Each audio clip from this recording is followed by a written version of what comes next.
Magandang araw, welcome sa channel ni Child of God. Ngayon, ibahagi ko sa inyo ang aking kaalaman sa karunungang lihim. Narito, orasyon sa kaban.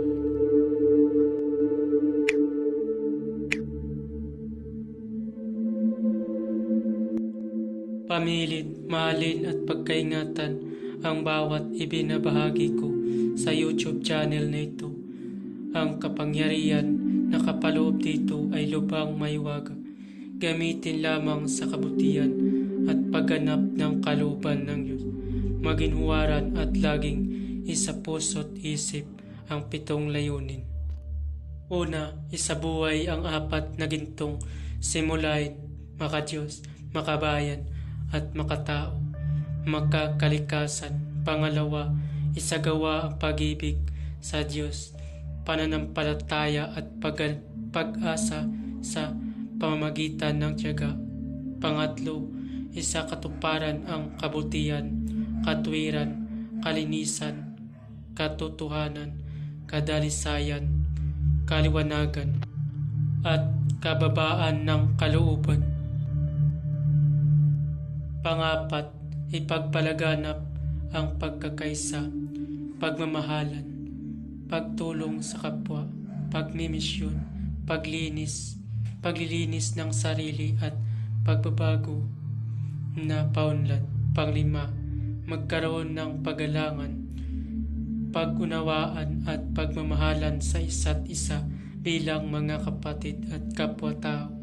Panganim, maging dakila sa isip, sa salita at gawa para sa Diyos, sa bayan at tao.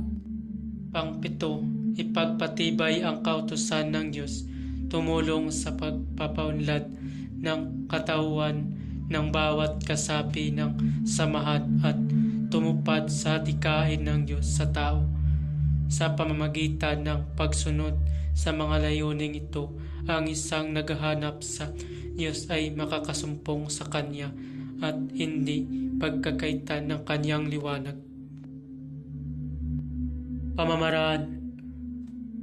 Bago gamitin ang orasyon ay magdasal muna ng 3 Ama Namin, 3 Aba Ginong Maria, 3 Luwalhati, at 3 Sumasampalataya. At isunod ito. Narito ang orasyon.